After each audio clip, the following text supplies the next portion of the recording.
Today's class that I'm going to do help you understand how we can fill in dead air, or you fill in some parts where you are not singing and you have to go with the flow. Like say you have a scale and you don't know what to do, what chord to move to next. So the easiest idea is if I play, for example, if I'm taking a G scale. So I have a G, C, D, I have a B minor, E minor, A minor. Alright, so with these 6 chords, just try to fill something in. Okay?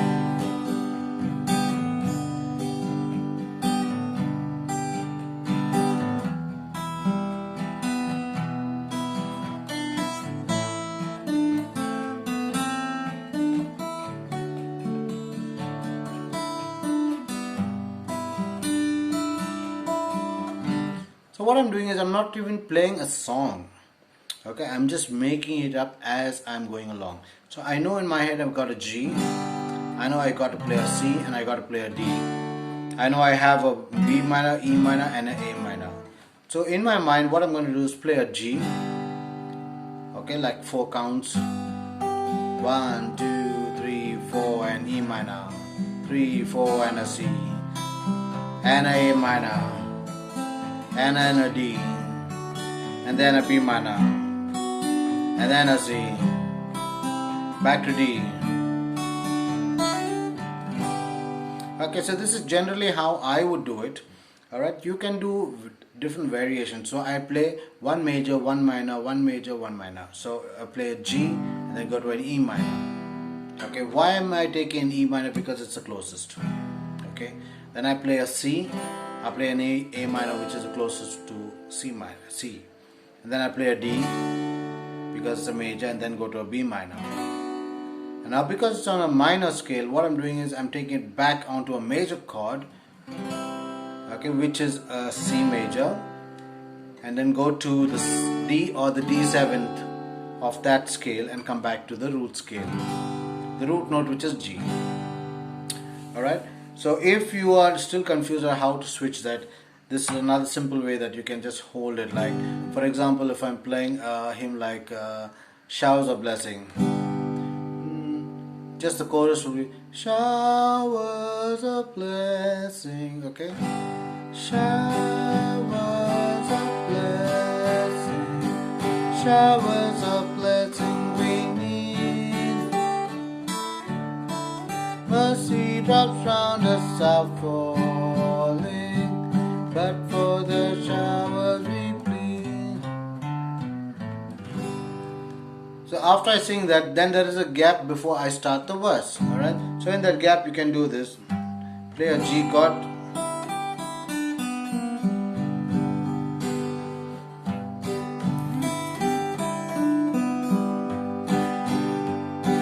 So let me sing that chorus for you. Showers of blessing, showers of blessing we need. Mercy drops round us are falling, but for the showers we plead. There shall be showers of blessing, oh that today they might fall. Now as to God we're confessing, now as on Jesus we come. Showers of blessing, showers of blessing we need. Mercy drops round us are falling, but for the showers we plead. I know it sounds a little twisty and difficult, but all I'm doing is holding the main root and I'm playing with it.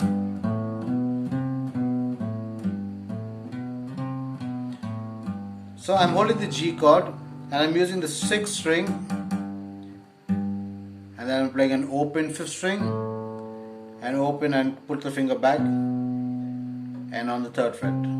So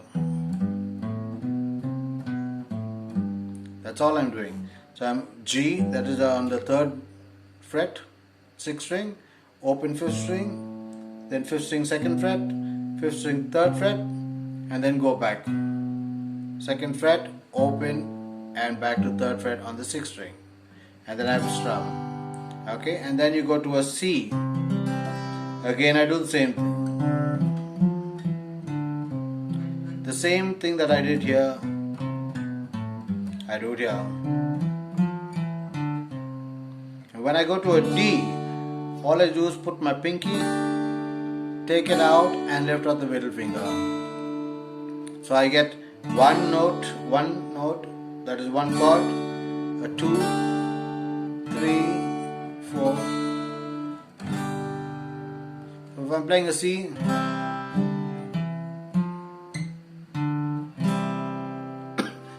sorry, and then go to a G.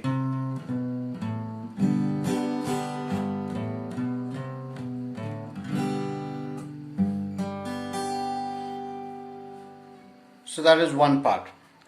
Next thing that you would need to know is that whenever you want to play something that you don't know or you're not sure of, it is good to stick to the root. Okay, if I'm playing, for example, I'm playing an A scale. I have an A, D, E, 3 major chords. I have minors, which is C sharp minor. I have a B minor, and I have an F sharp minor. Okay, which I can play with it. So what I'm going to do is try to play the ones that I am more confident in playing. You don't have to play everything because it is there. Alright, so if somebody is playing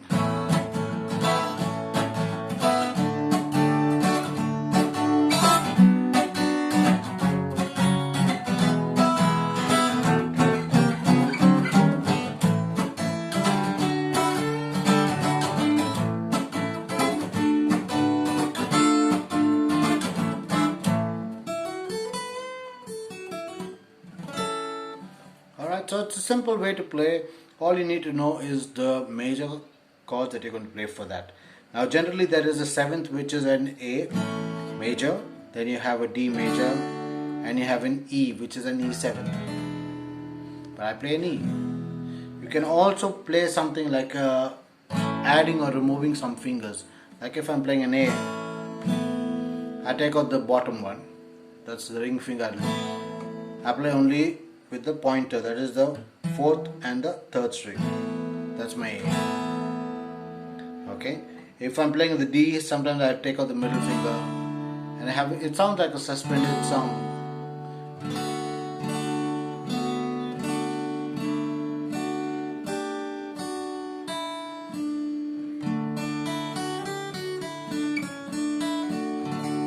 That's a D.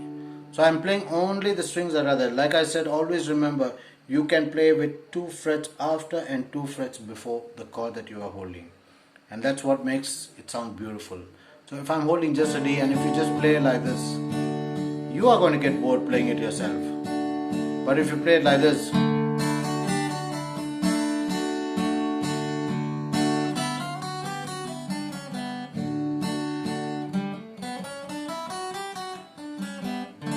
that's all on the D. So like I said, I go to 2 frets below. Since you're holding this, 2 frets above.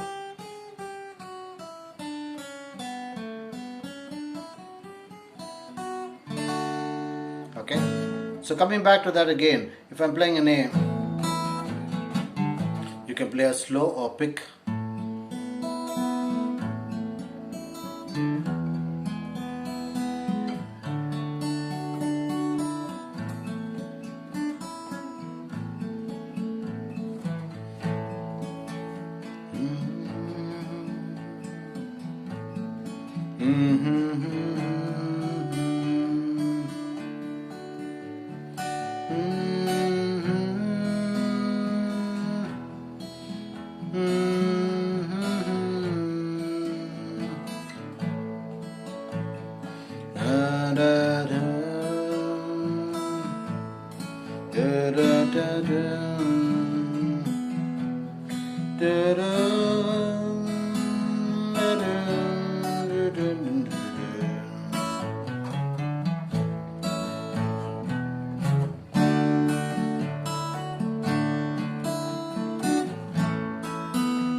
So what I'm doing is I'm not even thinking of a song, I'm not even humming a right tune that is there.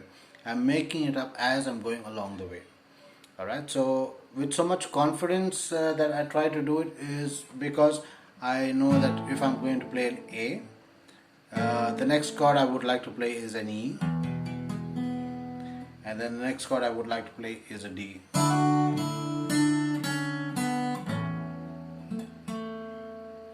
So to avoid any confusion in my head, I'm going to stick to that. If I want to play a minor, I can play a minor.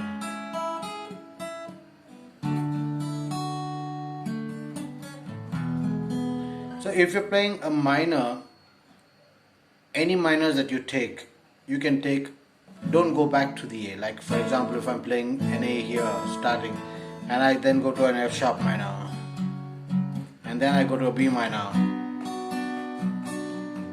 don't go back to the A here.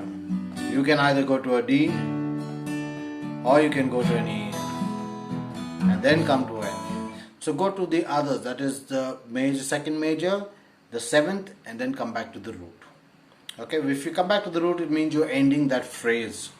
Okay, so if it sounds something like this,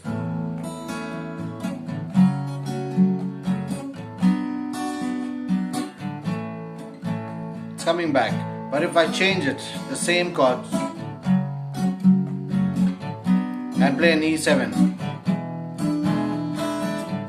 and then come back, so it's narrating and telling you that this is where you're going. Okay, now come back. So you hit the highs, you hit the lows. Now you come back to the root. That is what's taking. If you play the second major, it'll take it to a higher pitch.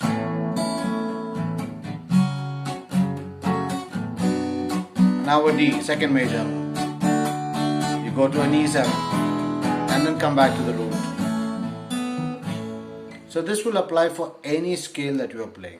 So my advice is you please try to memorize or try to learn most of the scales that are given to you. Okay, I can send it to you if you don't have it again. The C scale, D scale, E scale, F scale, G scale, A scale and B scale. If you know these, trust me, you can play anything. Nothing is difficult, everything is simple.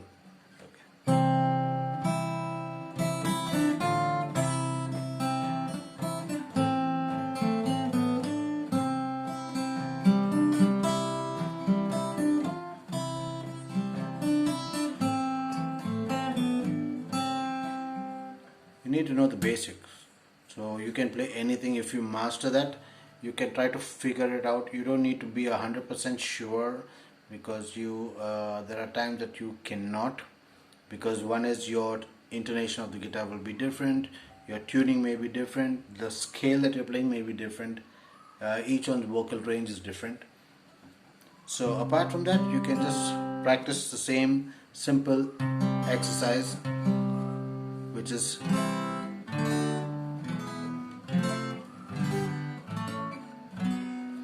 all the 7 chords. If you practice that every day, you should be able to go ahead. Because if you get stuck with, for example, only G, C and D, you will be stuck there. So try to switch and play all. You should be able to switch. F, C, F, B flat, F, A, E, D, C, G, B, G, F, and C.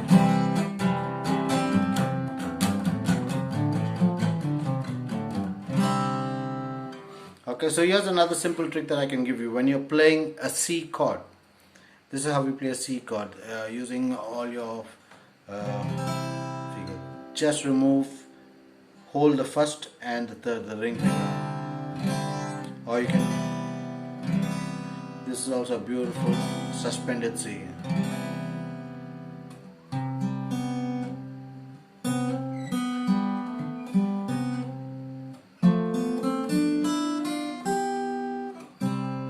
Try to play this in all the scales.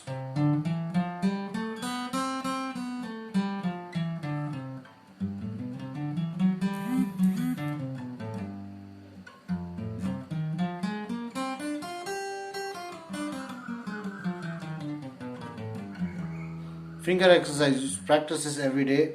1 2 3 1 2 3 1 2 3 1 2 3 1 2 3 1 2 3 3 2 1 3 2 1 3 2 1 3 2 1 3 2 1. Climb up. Go up and down till you reach the 12th fret. So you do it like this.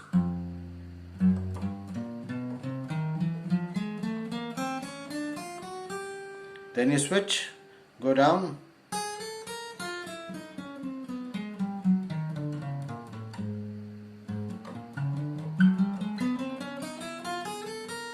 Switch.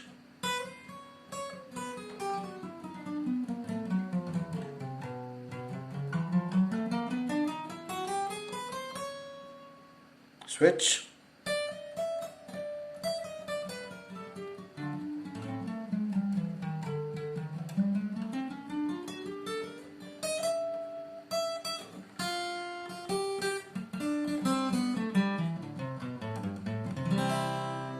So if you practice that every day, you should be good to play on your own, understand how a scale moves and so on.